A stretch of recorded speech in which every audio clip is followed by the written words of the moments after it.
Nos.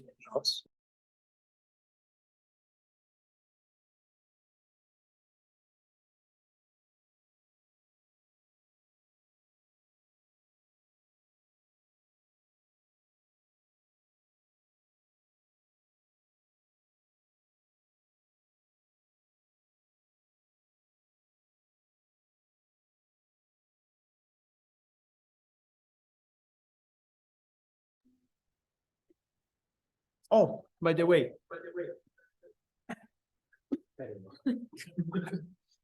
You need to speak with this right here. Because that's for the people online, all right? But let me introduce you and then yes. You can close the door then. Let's close it. The young ladies, they can move here because they will see nicely. Otherwise, you will have neck pain. All right.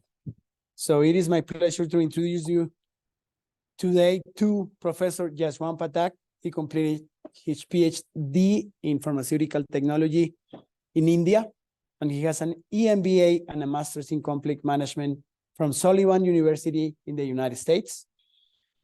He's currently an associate dean for faculty affairs in the College of Pharmacy at the University of South Florida in Tampa. And today, he's gonna speak about the nanotechnology applications in delivering herbal drugs and natural compounds. Thank you very much for coming today to our university. Wow. We're very honored Yes, Professor. to have you here, all right? Yes. I'm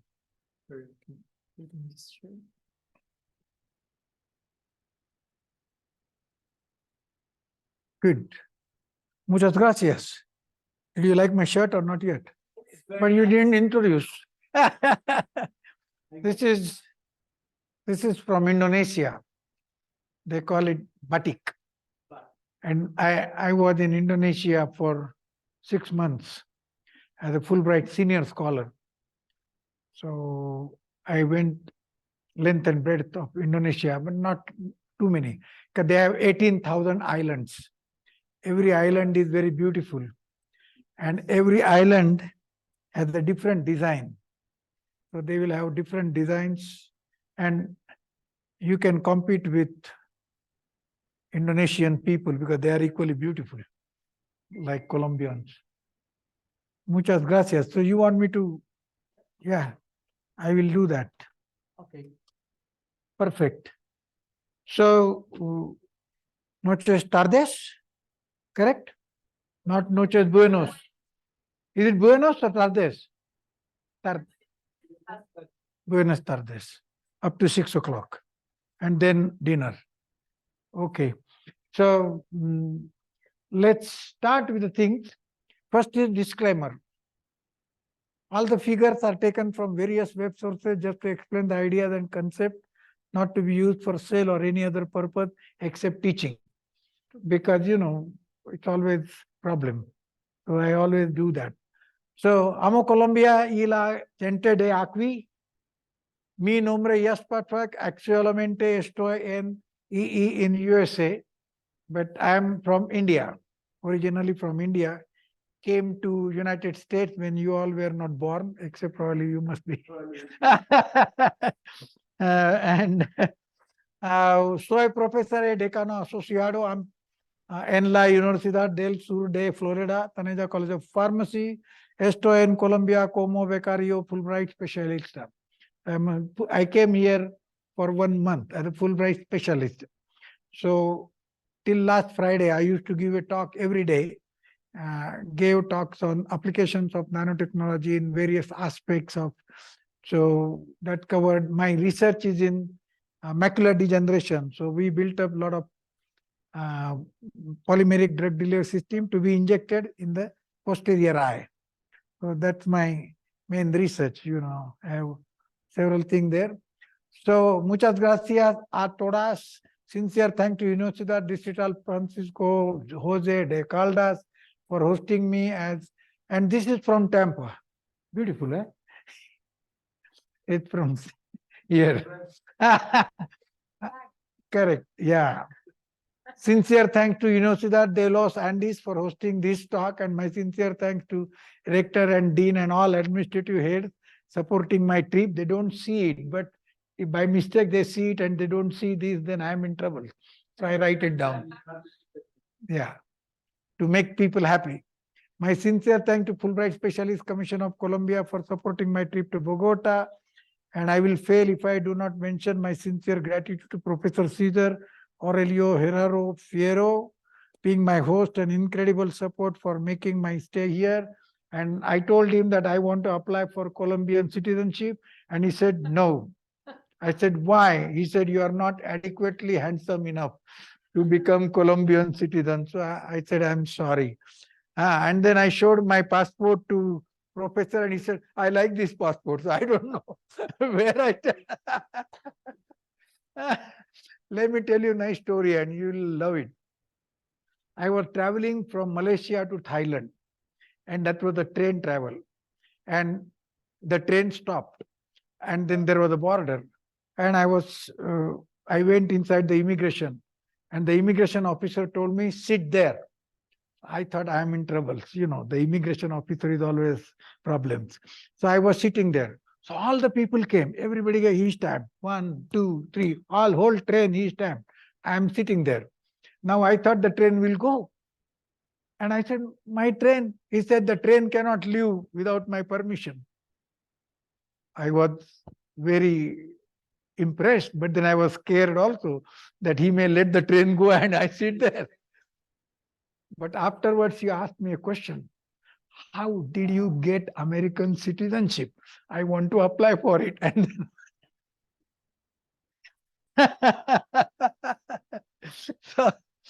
so we have special thanks to Reem Abdilohum and Shannon Fleming from World Learning, that's US, America. Sergio Villamil Sanchez and Sebastian Villamizar. These are good people. If you want to apply for Fulbright, they are the local people. And they are very smart. They can help you all if you want to apply for Fulbright Fellowship. Professor Luis H. Reyes, do you know him? I don't know. And then Juan C. Cruz, Willy Moreno, Luis Fernando Cruz Querega for their support. And special thanks to Professor Alexis Ortiz from International Office and UDF JDC and Alvaro Vasquez, who encouraged me to be here, and that's why I am here. Desde el fondo de mi corazón. Sounds good? Correct? Yes. Mucho gusto or mucho bueno? I don't know. If you understand my Spanish, my apologies for my Spanish pronunciation. If you understand my Spanish, then surely you will understand my English. Mis disculpas por mi español. Sounds good? My Spanish is over now. Okay. I bring the beautiful greeting from Tampa, Florida. So this is our mascot. They call it Bulls. And it goes like this, go Bulls. So if you see our president, go Bulls, always. That sounds like the Austin guy, the Longhorns. Yeah, Longhorn. Yeah, it's. But they do like this. I know, but the Bulls. And all students, everybody, everywhere you will see the picture, football game, go Bulls, loud. So this is the entry of University of main entrance. It's a beautiful campus. That's our downtown. There is a nice bay and it's a very beautiful place. And if you love beaches, this is one of the top 10 beaches in the world. They are known as Clearwater Beach. And then if you go a little south, Siesta Keys, they are very beautiful because the sand is very fine. And it's all white, beautiful, lovely beach. Then this is part of our campus. This is our new building. Taneja College of Pharmacy is moving there. It's a downtown building, very beautiful. But I think you have a better campus. Your campus is very beautiful and your campus is more student friendly. So another part of downtown, this is the Gulf of Mexico, the entry. And then this is another beach. We have a interesting phenomenon. They have a huge parade. They call it Pirates Parade. You can Google it, Pirates Parade, and the pirates will come with all this, and then the mayor will give the key of the city, the old story. And that's very beautiful. So this is our South Campus, near Tampa General Hospital. And then this is another portion of, so it's a very beautiful place to live there. You know, I worked in America since 1989. I always change my job every 3 years. And I am in Tampa for 14 years. Probably I will stay there forever. Yeah. So I don't know how to remove the top one. Is it possible to remove that? If you can. So, you know, 20 years back or 30 years back, if someone would have told you that herbal drugs are good, people would have said, no way, don't touch it because you should not take it. And that's what the stage. All the medical doctors will never encourage you to take herbal drugs. And they will always say, no, no, no. And there were two interests, the medical doctors as well as the pharmaceutical industry. They wanted to sell you high price products rather than the herbal products. The herbal products are cheaper. But subsequently, the herbal products grew so much that it ate the whole consumer. And now the amount of money for pharmaceuticals and herbal products is almost like 1/3, 2/3. So the herbal products have gone up like anything.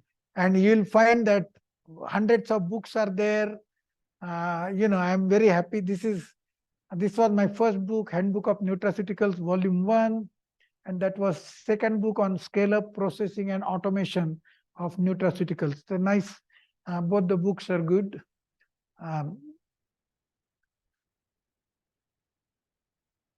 Oh, no, it doesn't work. Yeah. The next one, it will work. Okay. So overview of herbal medicine, I'll just go some brief thing. You all know most of the stuff, though I don't want to put too much into it, but herbs are generally defined as any form of plant. So you can use the plant leaf, roots, stems, or flowers, anything, you know, like hibiscus. You have beautiful hibiscus here, although every corner has nice colored yellow, beautiful hibiscus. I love that. I'm going to steal some of them. So they have been used since ages as food supplements and medicines, and herbal medicine involve the use of plants, part of the plant, isolated phytochemicals. You have polar, non-polar extracts, and those are very useful. And they have been very, nowadays, I have a beautiful presentation. Next time if I come, I will show you how the nutraceuticals are changing the healthcare for chronic diseases. Because most of the chronic diseases, things are changing for them. And that's where the cancer, liver disease, rheumatological disorder, asthma, allergy, these are all chronic diseases, and they work very well, and it is growing thing. So World Health Organization defines herbal medicine includes herbal material, herbal preparation, finished herbal products that contain active ingredient parts of the plant and other plant materials and combinations. So this was, and World Health Organization has recognized herbal medicine as part of the healthcare treatment. But still American government and American Medical Association hasn't done that.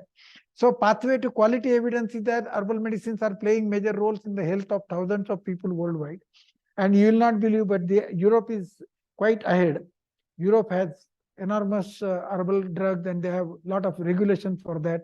And if you are interested, if one of you is interested in writing a chapter for me, I am editing a book on regulatory requirements for nutraceuticals, and that will be published by CRC Press. And I really want somebody to write a chapter for regulatory requirements of Colombia for nutraceuticals. Is it there? If you have any good student, kindly connect with me. Oh, that's good. They are all. Okay. Think about it, and my email is with him or WhatsApp number. I will connect with you. I will give you the outline, what is needed, and it will be a good book. You will find many chapters from different countries. I wanted to get all different chapters. You know, I have edited many books, and I always believe that the research which is done in Colombia or Ghana or New Zealand or Indonesia is at par with research done in America or in Europe. We do exactly very good work. And now people know that India has even done very good. In China also, if you go to China, you should visit China. It is one of the best facilities they have for research. I had been to Nanjing, which is a pharmaceutical university. They have 40,000 students. And everything, whatever you call it, they have it for the analytical. Very beautiful university there. But anyway, so it is estimated that in last 20 years, the trend on returning to natural and organic remedies has led to an increase in herbal medicine use. You know, I will try to quote you a very nice person. He is a professor of medicine in Stanford. And he wrote a beautiful article. He said, if my patients are going to get benefited, I don't care whether it is a herbal medicine or acupuncture or acupressure or a massage therapy or whatever, magnetotherapy. I want my patient to be relieved from that. And that is the approach now most of the medical professionals are taking. That is why if you go to Harvard, there is a center for wellness. And they do meditation, they do yoga, they teach mindfulness meditation. And especially they found out that for chronic diseases, these type of things are very useful. For cancer, they have developed specific massage treatment. They call it oncologic massage. And especially lymphatic systems, you know, many a time the lymphatic system, especially after breast cancer operations, they need that because, you know, if you remove the breast, then there is disturbance of the lymphatic system. And that's where it is very interesting. And they are adopting it now. It is like mainstream in hospital, they are using it. It is not something in the book. It is practiced there. And it is estimated that 25% of the drug prescribed worldwide are derived from the plants, and 121 such active compounds are in use. 252 drugs in World Health Organization essential medicine, 11% are. So if you look at the study of herbal medicine or modern medicine, you will find that whatever you are using as a modern medicine has a lead compound from herbs. For example, all the anti-malarials, they started with cinchona bark. You know, cinchona bark used to have quinine. All the anti-hypertensive drugs, they came from reserpine, or reserpine was, it comes out of serpentina, Rauwolfia serpentina. Like that, most of the modern medicines have original lead compound from the herbal medicine. So they developed, they separated, they found out the active ingredient, they potentiated, and that's how you are, and then they charged us a lot of money for that. So anyway, so what is happening is overview of legal herbal medicinal plants in EU. EU has done quite a bit on this thing, and they have created, and I'm going to share this with you all. So you don't have to worry about it. You will get the PowerPoint presentation. No, that's why I have disclaimer. So you don't have to share with anybody. You can study and read it. But if you send it to 10 people, they will come after me. So, so EU has done good number of regular level of evidence for the herbal medicine. So recently, World Health Organization estimated 70 to 80% of the people in Asia and Africa rely on herbal medicine. I used to work in Dalian Medical School, which was in Dalian, China. It's a huge hospital, 3,000 beds hospital. And they had a pharmacy. So they had a pharmacy this size for modern medicine and almost 1.5 times this size for traditional Chinese medicine. And you go there, and if you say that I want to Chinese medicine, they will provide you all the combination. They have dispensary there, and then they will make extract for you. But it will be combination. I had pictures actually. It will be combination of 15-20 herbs, and then they give you. And I worked with a gastroenterologist who was a surgeon. So he will do the surgery. He will cut open, and then he will not give hydrocodone or codeine. What he will do is he will send the patient to acupuncture, and then the acupuncture guy will put needles around your surgery. You have no need of hydrocodone. So you are preventing all the side effects of hydrocodone for the patient. And that acupuncture used to do local anesthetic effect. So patient will not feel the pain of the surgery. Very interesting. But they are very successful. They adopt traditional medicine. Every MD has to learn traditional medicine. Very interesting there. So you have in Germany about 600, 700 plant-based medicines are available, and they are prescribed by 70% of the German physicians. They use homeopathy also. Homeopathy is mostly extracts. and it is very interesting and it works very well. I have good experience. In United States, about 19% of the adult population is reported to use herbal medicine. Now you can compare German physicians 70%, and on the contrary, Americans are only 19%. But now what is happening is when we teach our students, we have a special course on this, because when you are dealing with chronic disease patients, they always go to Whole Foods or some natural medicine, and then they buy. So normally on an average senior person with 60 plus or 65 plus, they use 6 or 7 medicine for the diabetes, blood pressure, some cardiac problems, and then they use 10, 15 nutraceuticals or fortified medicines. And it is very interesting. So we are teaching our students as pharmacists that you better talk to them and find out what they're taking as nutraceuticals. So you should be aware of both the aspects, and we teach them about that. So it's very interesting to see how it works in. So herbal drugs, these are all pictures. You'll find many of these shops anywhere.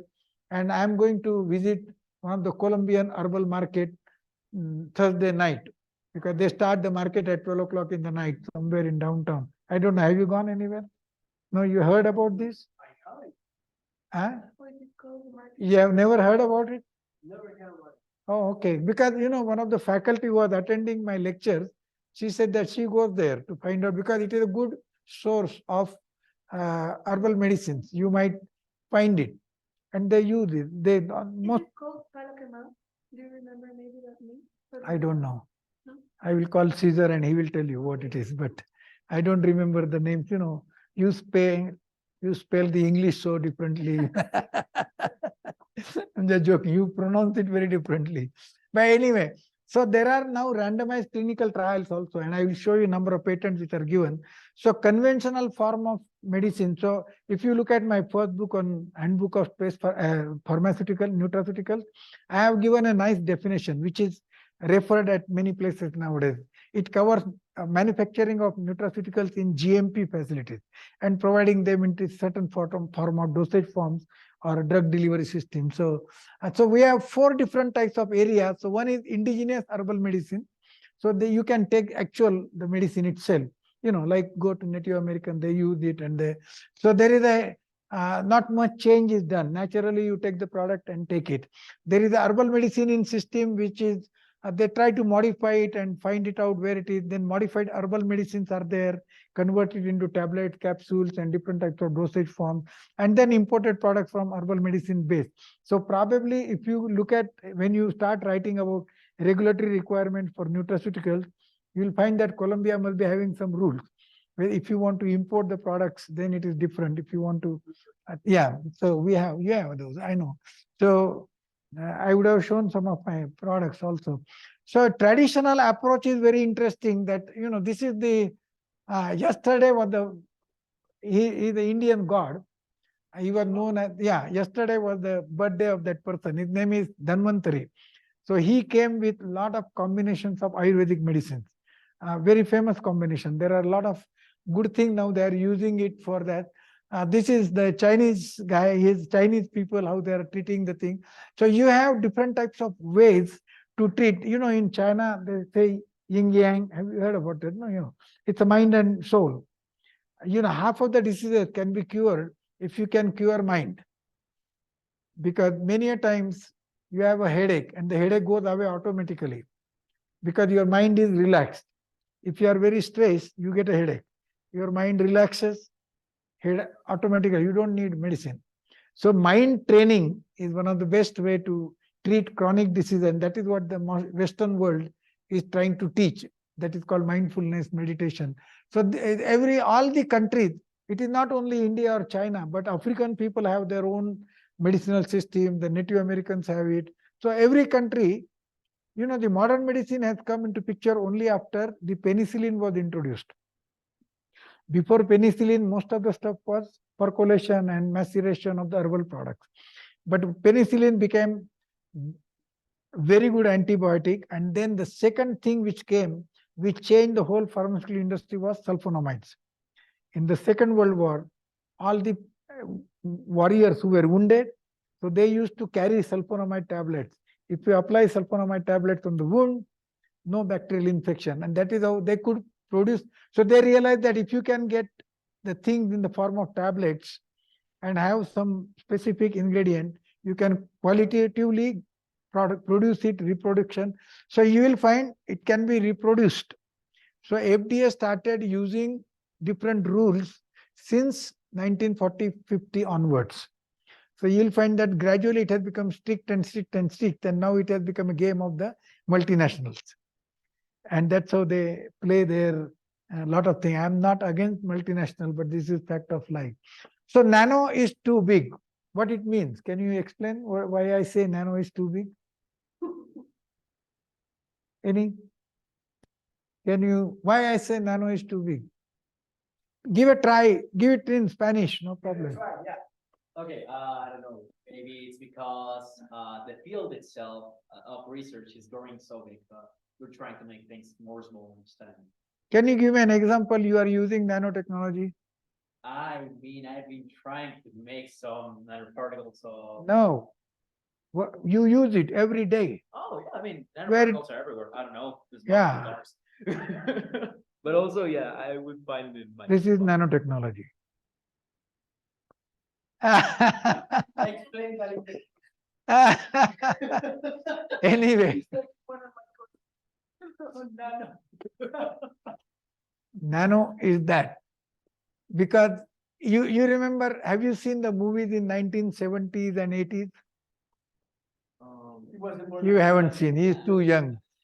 But in those days, the telephone used to be this big. And then, they will talk like that. And then suppose you want to talk from Colombia, Bogota to Santa Marta, because it is long distance, so the people will shout, hey! Because the phone, they think that it's a long distance. It used to be like that, Good old days, old people will enjoy it, they will tell you. So everything what you use is almost nanotechnology. Do you drink milk? Milk, leche?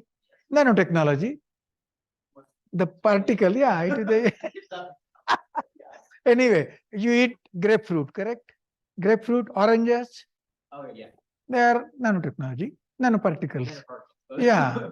So if you go on looking around, you will find there are many things. You use it, but you don't know.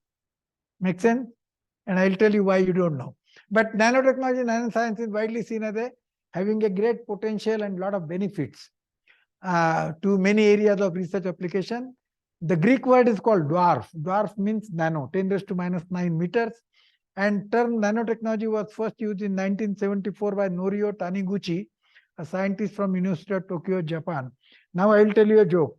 I worked in nanotechnology since 1987. But in those days, if I submit a paper with nanotechnology, the reviewers will reject it. Yeah, because they didn't know, the reviewers, because reviewers were 60 years old. They didn't know and they didn't want to learn. I'm just joking. So, if you see my papers, I published good number of papers. We used to call it sub-micronized emulsions, even though they were nano emulsions. But nano emulsions rejected, sub-micronized emulsion accepted.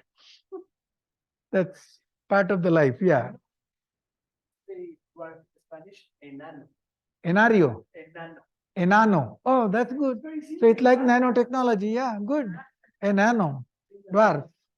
Fantastic. Next time I will write it.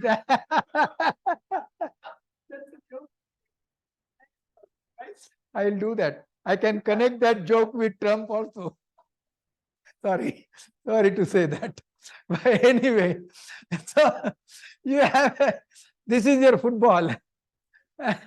And then that's your carbon nanotube. So in between you have the insect, the human hair, the red blood corpuscle. So our body is full of nanoparticles. You are nanoparticles. Everything, DNA, RNA, mRNA, everything, all these, our body is, majority of them are nanoparticles there. And then you can see this is a strand of DNA, which is also less than 1 nanometer. So you can see how these nanometer things have, compared to that is from, and they come up in different sizes and shapes.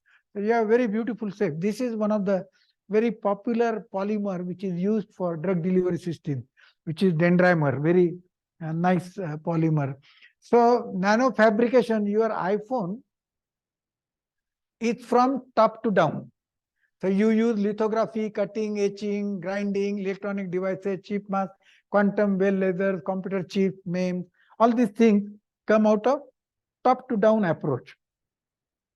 Same thing, precision engineered surface, high quality optical mirrors, all those things. So, but in pharmacy or in chemistry or in medicine, healthcare, we use bottom up approach. You take small molecules and then allow it to agglomerate to make a nanoparticle. So you have chemical synthesis, self-assembly, positional assembly, experimental automatic molecular devices, crystal, film, tube, displays, and you can use different types of particles. So this is a two-way you can get, but nanotechnology is nothing but reduction of particles. But as you reduce the particles to nano level, they exhibit different properties. Correct? So now, again, I have that same question. Why I said nano is too big? He said applications are good. You know, I used to organize a conference with a theme, nano is too big, for many years. The reason is, now most of the scientists in many universities are moving towards picogram, picometer. So 1,000 picometers become 1 nanometer. So they are saying that nano is too big now because we work in picometers. That's why nano is too big. So it has two areas. One is it is too big for some scientists because they use picometer. For other scientists, it's a great application in every field of life. So nano is too big. So you are correct in saying that. So why we learn about nanotechnology more and more is because of this. When I was a student, all these things were not available. I started my B Pharm, my first undergrad degree in 1971, when your parents were not born. I'm just joking. So laser diffraction, photon correlation, wide X-ray scattering, differential scanning calorimetry, proton nuclear, all these things, fluoride, all these things must be there in you have some of them, many of them are in your labs. But this is what helped us to understand more and more about nanotechnology and its applications, and then we learned. So I have now another question for you. Based on what we talked till now, who is the greatest scientist of nanotechnology? Yeah, you don't tell that.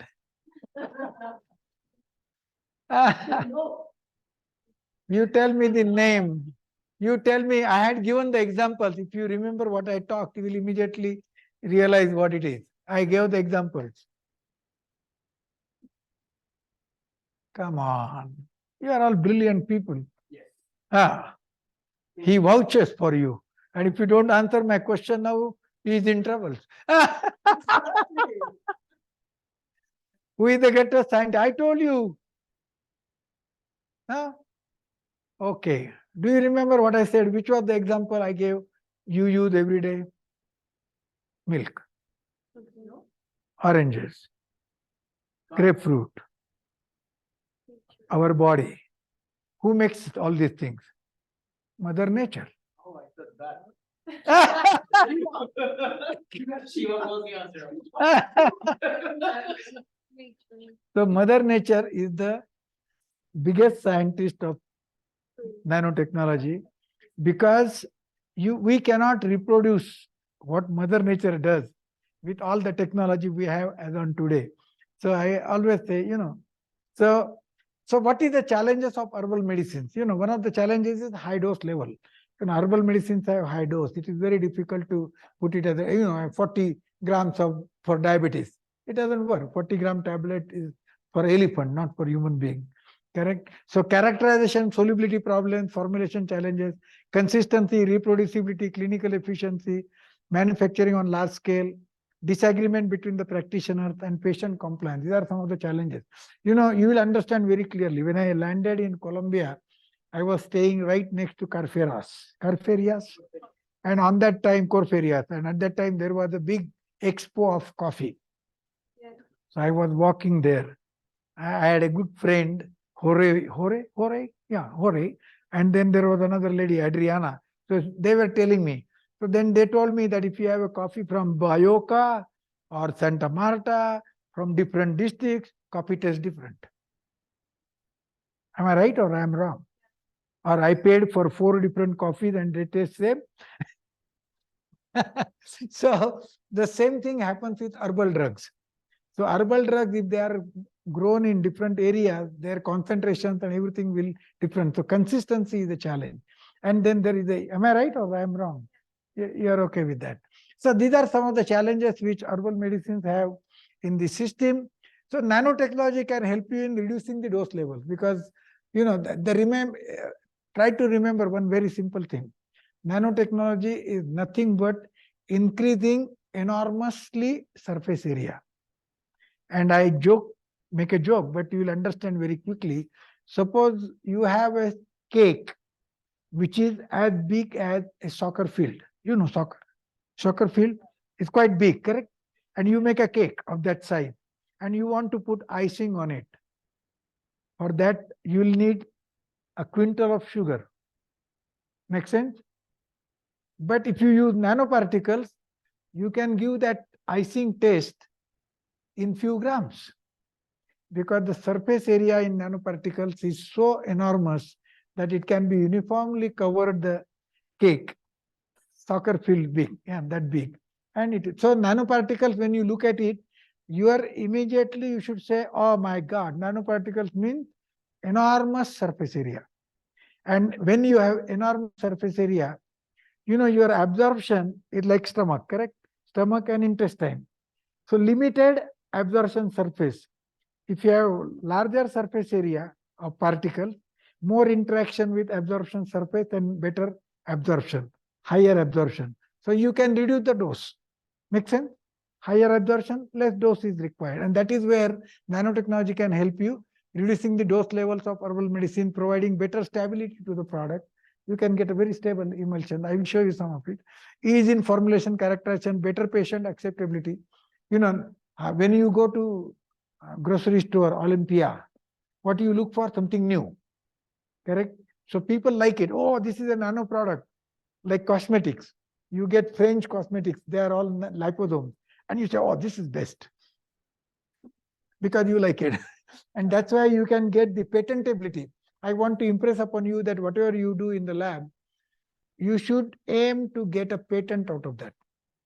You should do something which will provide you intellectual property. Because I will show you a lot of patents now. And if you can do this, this will be great for Columbia and Universidad de los Andes. Make sense? Good. And then it will help reproducibility of the therapeutic effectiveness of the drug. So, these are some of the nice herbal drugs you'll find: St. John wort, ginkgo, ginger, ginseng, curcuma, call it, echinacea, chamomile. Chamomile is very popular nowadays. Chamomile is for sleep. If you if you have stress, you take chamomile tea, it reduces your stress. You feel calm. Very interesting. Good. Kava, valerian, garlic, palmetto, milk thistle. These are some of the very herbal drugs widely used. And if you go to any American Whole Foods, you will get all of these available here. I'm sorry, but I started.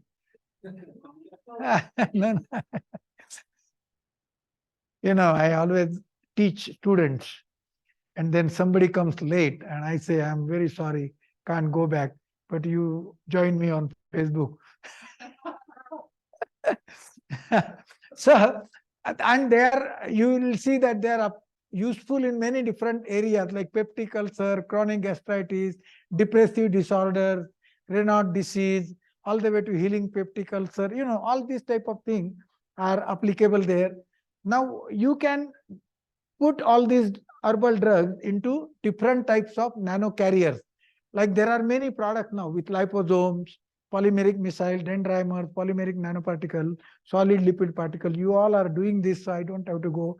So some of the common materials we use is gelatin, albumin, alginate, collagen, chitosan. These are synthetic ones, PCl, PLA, PLGA, PMCA, and then silica, alumina. You are trying that in your lab, so you don't have to. But when I do that, what I always talk to my students that go from known to unknown. If you want to come up with a new polymer, then papers will not be accepted, FDA will not allow you to think. So you have to find out something which is acceptable by the people. And these are the things which are acceptable by the people for publication, as well as for research work and then intellectual property also. So I don't have to repeat this, but you, oh, sorry, that's not me. Is it a sign for me to, I should stop now? But you have different types of methods and you are already practicing those methods. So I don't have to tell you. So different types of nanoparticles can be created and you can, now your question will be that why herbal drugs have big dose? So what normally do, I work with a company in Indonesia, Dexa Pharma. And what they do is they have created many different types of extracts. And then they try to find out. So from cinnamon, they could find out a ingredient, individual ingredient, which can be used for diabetes. And then they incorporated that individual ingredient from the cinnamon, which proved to be very successful in the animal models. And they're using it at Nutraceuticals, because herbal products, to get a FDA approval for a new drug application is almost like a mountain. Yeah, it's very, very difficult. So people try to get into the nutraceutical market there. So you have this seen curcumin, lycopene, tentradine, thanchione, stilbene. So these are all natural products and they have several patents now for all these products. So these are another herbal extracts which have been used and for different applications, and they found out 30 to 50 nanometer, they could get excellent products based on these herbal drugs. And there are US patents now. US patents are given for liposomal curcumin for the treatment of neurofibromatosis, liposomal curcumin for treatment of cancer. Now what, I'm staying in Tampa. We have our university, this, and then right next to our university is Moffitt Cancer Research Center.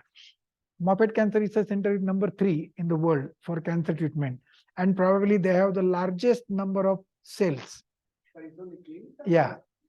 It is both. It's one of the best clinical center because, it's a phenomenally great. And now they adopt all the modern technologies. So you will find cancer patients come out of the surgery and within 2 days all done, because they don't have pain, because all these new technologies, they use robotic technology, laser technology. So it becomes very easy for the cancer patients to take it. And the life is prolonging. I had a friend who died of pancreatic cancer. He was a physician in Orlando. After 5 years, his wife suffered from pancreatic cancer. By the time they had immunotherapy available for pancreatic cancer, she's still alive. In good old days, pancreatic cancer means you are dead in 3 to 6 months. Now that thing has gone. I'll tell you a joke, you'll like it. When I ride my bike. So when I ride my bike, I always see some people, like, if you go to Tampa and you find somebody talking, oh, como está, tick, tick, you will stop the bike and say, oh, I'm also Colombian, and then you become friends. So we find out Indians. Like, it's common, it's not but you will find more Colombians than more Indians, And we have too many Colombians there in Tampa, Colombians and Spanish-speaking people. So this guy, we became family friend. One night at 9:30, he knocked my door. Now in America, normally you don't go. And in Florida, it is a law that you say stand on your ground. So if you come to my home at 9:30, I will just take a gun and shoot you.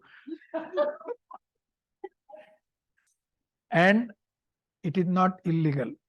The police will not take me home, jail, because you came at my place without my permission at odd hour. So stand on your ground is I am eligible to kill you. But you come, don't worry. For Colombians, I will not use the gun. You had enough of it. So this guy came 9:30 and then I opened the door and he was profusely crying and crying and crying. I said, what happened? Now he was older than me at that time. Even now, you picked up. Good. She's bright. Sometimes I used to have students. I love to see and interact. So I used to have one student sitting at the corner and she used to respond me so well. So finally, I was very curious. I said, "Hello, lady, do you really understand what I'm saying?" She said, "No, no, no. I work in performing arts." But anyway, so he was crying. So I said, "Hey, what happened, man?" So he said that my wife found out that she has breast cancer, and now I don't know how long she will live. So she was crying. So, old man. So I took him to the computer and showed him so many things. I survived cancer. So there were blogs. Many blogs are there. There are many groups. So they all said that this, that, and all that. So he cooled down. And I told him that, don't worry, your wife is going to cook food for you for coming 20 years. Because nowadays you can have that. So you have several patents. I'll show you a few more later also. So what our lab used to do was, we were trying to find, e-cigarettes, people are saying that it's a useless thing. I thought, and I had a beautiful presentation I gave in Shenzhen. Have you heard the name Shenzhen? Yes. Shenzhen is, Hong Kong is on that side, Shenzhen is on the other side. And Shenzhen has one of the largest companies, number of companies for e-cigarette. They're a very big business. So they used to have, yeah. And what I want, and you can try this, in your labs also, that e-cigarette can become a platform for delivering herbal drugs. In place of tobacco, you try herbal drugs and use it. The only thing is that you will have to create that liquid, which is get evaporated. And that's why we were trying to find out if our emulsion, nano emulsion, can be used for the e-cigarette. And I'm interested in developing it as a platform for delivering the drugs. It's bad if you use tobacco, but if you use some curcuma, it might be good. And that smoke may not be affecting other people. So that was our thing. So we did some interesting studies on curcumin delivery, chronic diseases. So these are my data, and I don't want to explain you all do this every day. So we had 259 nanometers, and after 1 year it turned only to 314, very stable. You can see the numbers, we got very stable nano emulsion there. Joan, when you want me to stop, I will stop. You are the boss, no? Yes. Oh, okay. What is the time? It's 4. Is it the right time? Huh? Yes, 3:52. Okay. No, let me put my thing. Yeah. Yeah, 10 minutes. I'm okay. 10 minutes. Oh, then I will go fast. So this is scanning electron microscopy picture. You don't have to worry about it. Now you have to understand how curcumin works. So in all the diseases which are inflammatory diseases, you will find that there is a NLRP3 inflammasome. It is one of the receptors. And then that NLRP inflammasome is a protein. And this protein concentration goes up. And then if in what area it is going up, it reflects on high cholesterol, high oxy-LDL, uric acid, amyloid peptide, ATP, ROS. And many of these inflammatory diseases are creating free radicals. Most of them are reactive oxygen species. And this is where you have to control. And curcumin is capable of reducing the concentration of NLRP3. And that's why it can provide the insulin resistance. If it is there, it can go back, and you'll find some of these diseases can be easily, if you use curcuma regularly, it can help to control or reduce these diseases, and that is what we wanted to see. So what we did was we tried curcumin inhibits ROS mediated damage to neuronal cells. So we used the human neuroblastoma cell, SKNSH, and treated it with the antioxidants. And then subsequently we created the reactive species with H2O2, and then treated with curcumin nanoemulsion. We use nanocurcumin for this purpose. So nanocurcumin was incorporated into nanoemulsion, and this is something which shows the differentiated SKNSH cells were co-treated with 100 macromolar of ROS H2O2, and then 250 nanomolar and 500 nanomolar of curcumin for 24 hours. And morphology was studied, and cellular marker indicate that curcumin co-treatment protect the neuronal cells from ROS mediated system. So this was the inflammation activation. So curcumin effect, the IL-1 beta is another inflammasome. Also we showed that the concentration of IL-1 beta can be significantly reduced with the curcumin nanoemulsion treatment to the cells. IL-1 beta secretion, you will find here, if you use curcumin 50 microgram per milliliter, it was quite low as compared to the normal control. So it was showing the very positive effect in the system. So curcumin treatment augments ROS-mediated neuronal cell damage. Curcumin treatment mediates reduced IL-1 beta secretion. Curcumin treatment inhibits capsase-1 cleavage, and then nigresin and ATP effect. And so in Moffitt Cancer Research Center now, they are continuously doing clinical studies using curcumin with anti-cancer drugs. And they have got several patents. I will show you some of the patents which have been given. I did another area which is called physostigmine. Physostigmine is a natural alkaloid. It appears as a very high hydrophobic in nature. Either you use hydrophobic alkaloid or you use physostigmine hydrochloride, which is water soluble. But if you use water soluble, then it comes into the water phase and then gets out of very quickly. So you have, this is the chemical synthesized first time in 1935, and then it has come out of African, they call it calabar bean. It was a West African herb which has been used, and it is normally used as a reversible cholinesterase inhibitor. If you remember, I don't think you will remember, but in good old days, in 80s and 90s, people used to say that if you use aluminum and for cooking, then you have a possibility of getting Alzheimer's. And aluminum can go into the brain. And I had a very good animal model. I had shown it that aluminum really goes to the brain. If you put polymeric implantable materials in, normally I use silicon, and then put it in rats, and it was a good role model for studying the brain toxicity. So this was what we thought. And then what we did was we created physostigmine treated for myasthenia gravis, glaucoma, Alzheimer's disease, and delayed gastric emptying. So it has a very good, it is widely used in the system, and it is also used as antidote for Dhatura, stramonium. It has a lot of application, physostigmine. So this was our nano emulsions we created, and these are all very compact particle size between, and very low polydispersity was there. This is the drug release profiles of the nano emulsions. This shows how the what type of, if you add the salt, then you can manage the changes in the drug release. Because if your dissolution, you do drug release regularly, correct? So your dissolution media can help you in manipulating how, if you have more ions, the release will be faster, or release will be different if you have cations or anions. So you can really control all these things, and that is what we were trying to do that. And this is the stability studies of the nano emulsions we prepared. This again shows the pH stability of the nano emulsions. And finally, in those days, they did not believe us. So when we submitted a paper with a hypothesis, they rejected. So we removed the hypothesis.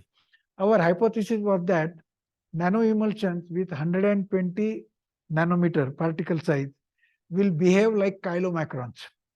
Now our body has chylomicrons. Chylomicrons are lipid systems.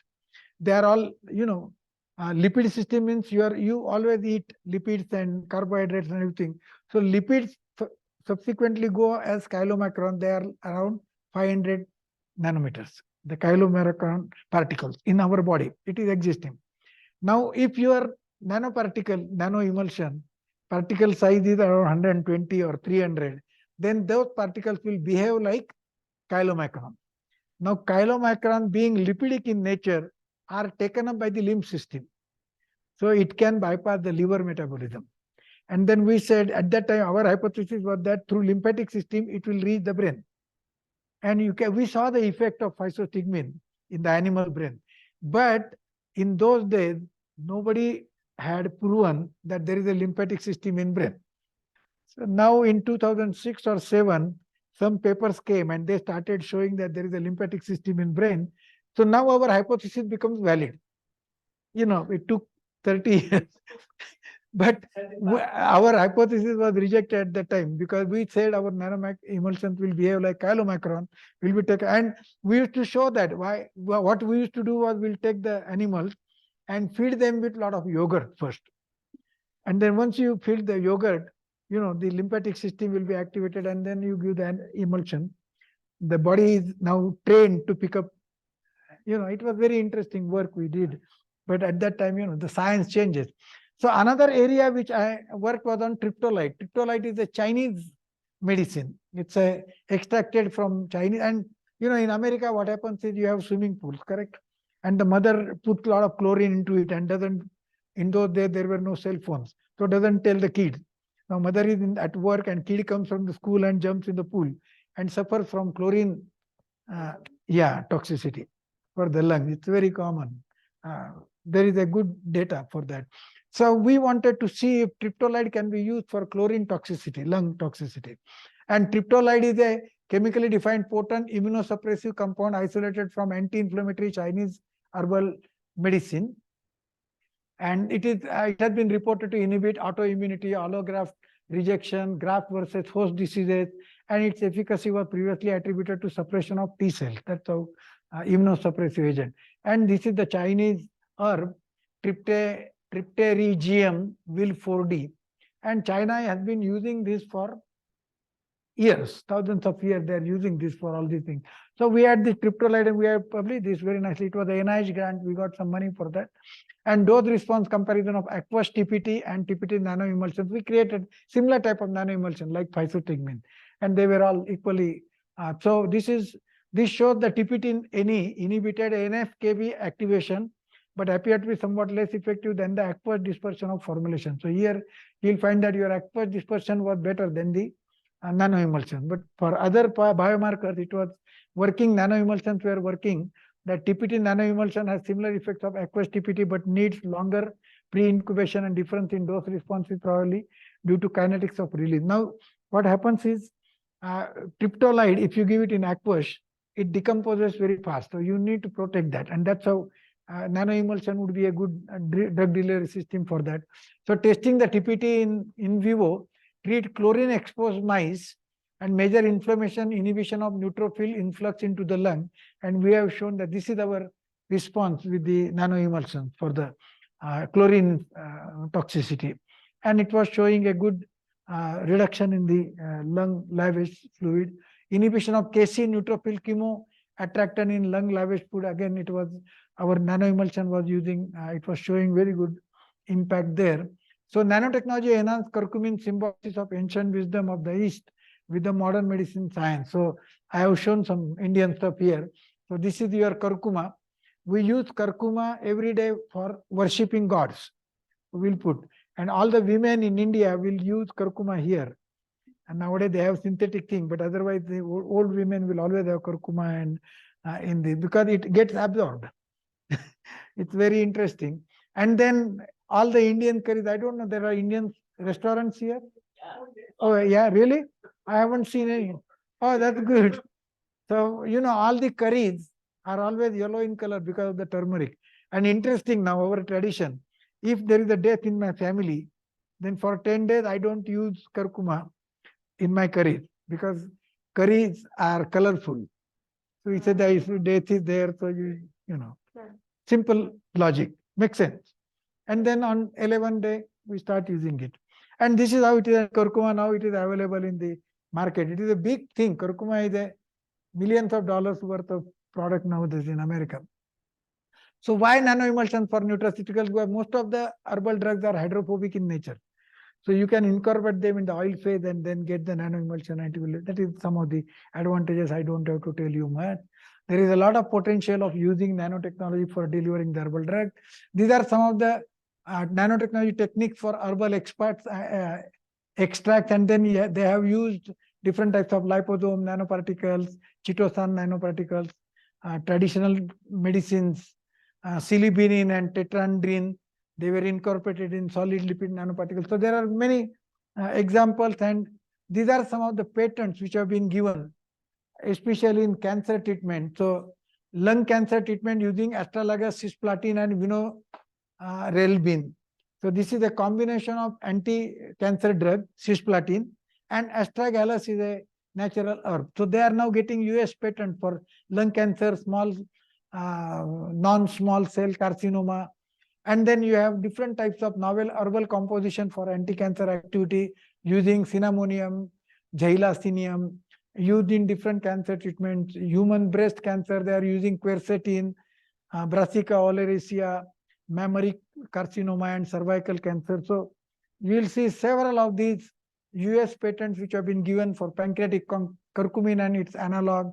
Glioblastoma is curcumin resveratrol and honokiol.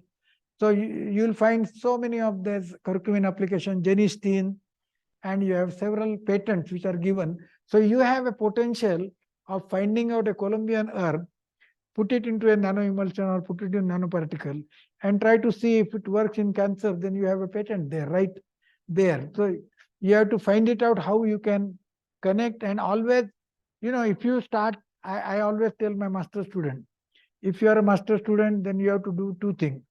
First thing, before you complete your master, you should have at least 1 to 2 papers, at least one review paper. Because in masters, you have a lot of time at your hand. You have an option of going to, I don't know the places, but I always say going to Clearwater Beach and coming back. But that doesn't contribute towards your resume. So you need to write reviews, because as soon as you finish my master's and when you go for a job, if you have publications in your resume, you are selected. And second thing I tell my students, and you will like this, if suppose I am going to interview you, I will try to pull you in my waters. My waters are nanotechnology, drug delivery system and everything. I can definitely drown you in my water. 100%. But now you have an option. If you create your own water by writing a review, writing 1 or 2 research papers, now you don't want to come in my water. So you create your own water and pull me in your water. Now, once you pull me in your water, you talk, tack. So I have no time to talk for my water. Make sense? But it is not free. You have to work for it. It's not free, no freebies. Your professor will not write your review. You write it, he may correct it, it's possible. But try to create your own water when you can bring your interviewer in your water. Because you are, after masters or PhD, what is needed is communication skills. You should be able to communicate what you have done. If you cannot, then, I don't know. Only Dios lo bendiga. So a lot to learn and a lot to be done. So this is my college, Taneja College of Pharmacy. We offer PharmD. We have residency fellowship programs. Our medical college has almost 90 residencies. And then we have masters in nanotechnology. Welcome to beautiful Tampa. And my areas are, I want to talk about this book. This is a beautiful book on Handbook of Space Pharmaceuticals. So it is almost 1,100 pages book, $800. Don't buy it. Okay. I will send you the e-copy.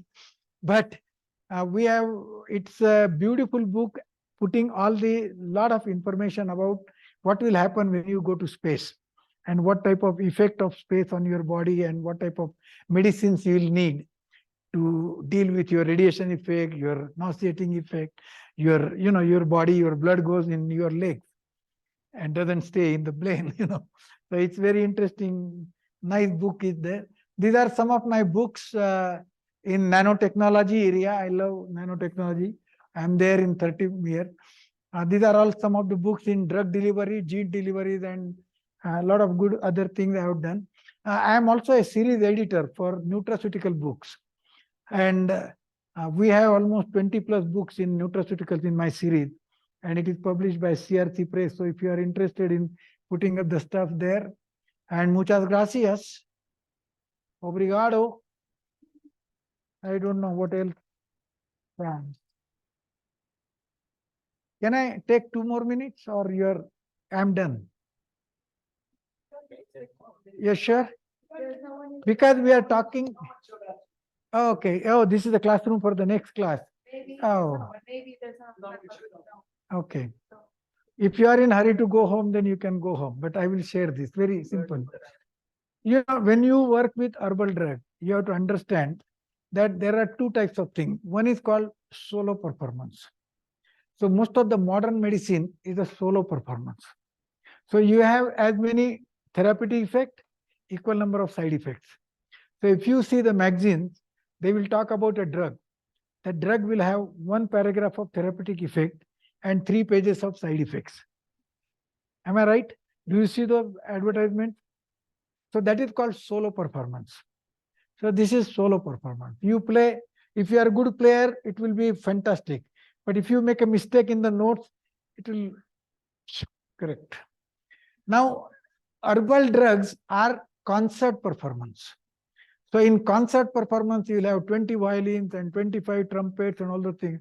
So even if 1 or 2 violins go off, hard to detect. Only the conductor will know what is wrong. And then he will get rid of that person who is playing wrong later. So herbal drugs are solo performance. If you try to extract the curcumin or curcuminoids, then curcumin doesn't work. There are many herbal drugs. If you try to extract out and get, it doesn't work. It is a combination. And now there is another advantage, like Rauwolfia serpentina is used for anti-hypertension, but it has ingredients which are also be useful for hypotensive. So if one ingredient increases your blood pressure, the other ingredient will reduce your blood pressure down. If you know the people, if you have relatives who have hypertension, blood pressure, you will find that they have, if you are the drug, if they miss the dose, they will have high, and then it is complicated. That is why it is a solo performance. So when you work with herbal drugs, you have to understand that herbal drugs are different. Second thing, I will ask you a question. Do you eat arroz? Arroz is rice, correct? Do you eat cakes? You like it? I picked up the right person to ask. Do you eat salt? Do you eat fruits? Fruits in Yeah, general. fruta. Fruits, yeah. Problems. So when you eat rice, have you ever thought that if there is a publication about the clinical study of rice? I don't think so. You don't think so? You know, you eat arepas, no clinical study. So, so herbal drugs have been used by humanity for thousands of years. Why they need clinical study? They have been used for years. So they have been proved it works. But what happens is the politics of the pharmaceutical industry, because I'll tell you, in my childhood, I used to play hockey. And if you play hockey, you always get injuries on your foot. And then my mom will take an onion, put curcumin, and boil it, heat it, and then put it. It's warm. But next day, all inflammation gone. The cost of that treatment was less than a penny.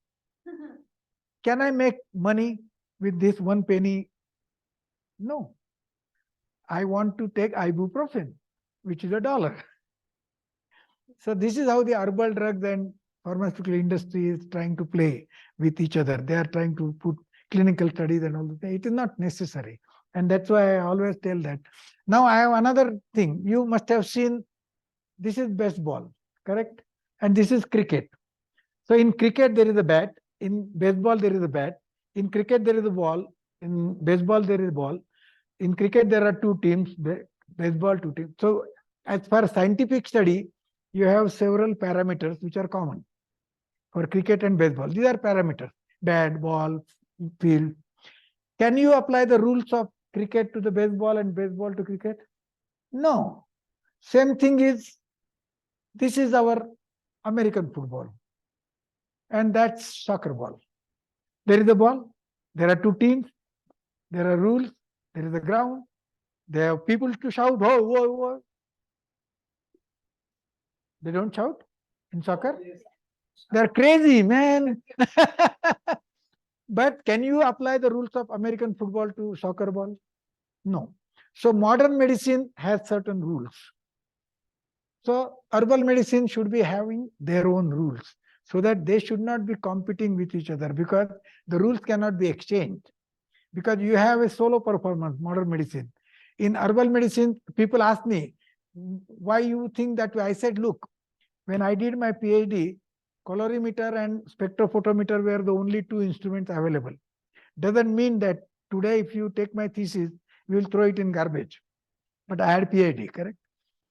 So today, the modern technology doesn't analyze the herbal drugs. A day will come that one HPLC will create all the 130 ingredients in one herb, can be measured by HPLC. Then you will have scientific, then there is a comparison. Now it is not, because equipments are not available. So we need to be very cautious when you fight for the things. And I have book series, Nutraceuticals and Clinical Research, invitation to submit book if you want to get it published. And muchas gracias. That was my, I always share this. This is the innovative Indian mind. I think I have seen some of the innovative Colombian mind also.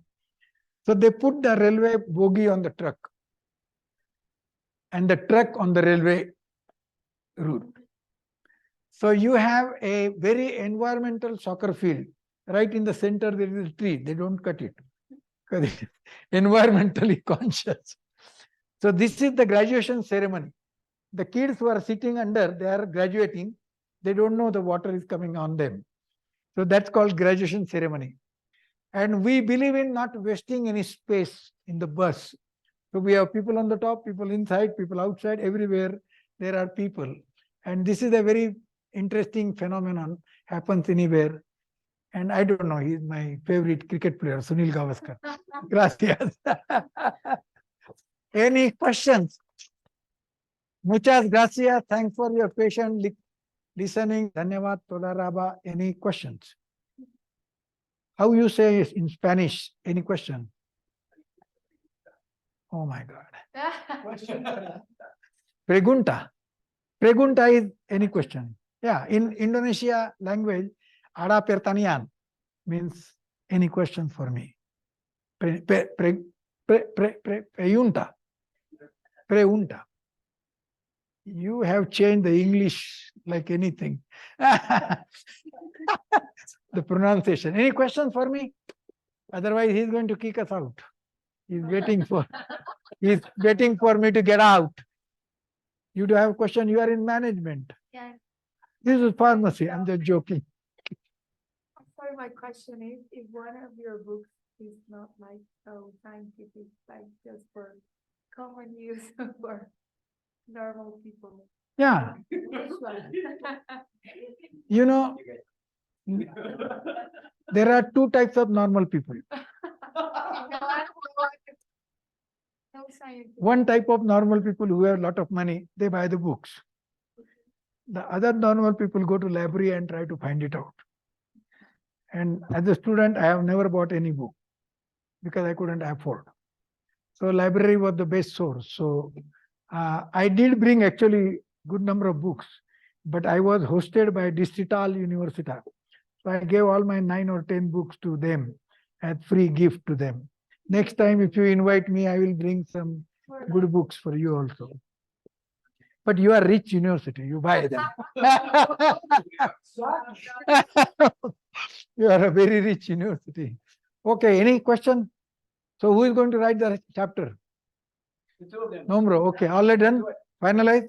You will send me WhatsApp, your name, because I need to put it in my table of content for Colombia. Yeah. And he's not joking. We already have Yeah, proof. no problem. And they need pressure. The email to pressure.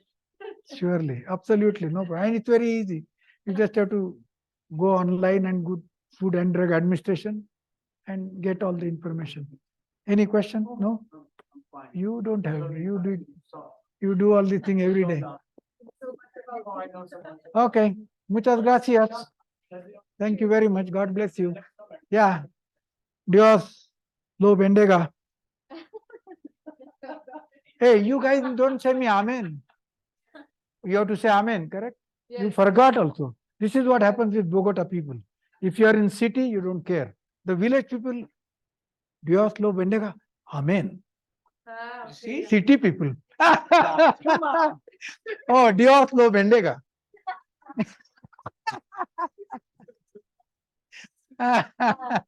You wanna go for a coffee with leche? Yeah. Oh, yes. He knows what leche is. Coffee.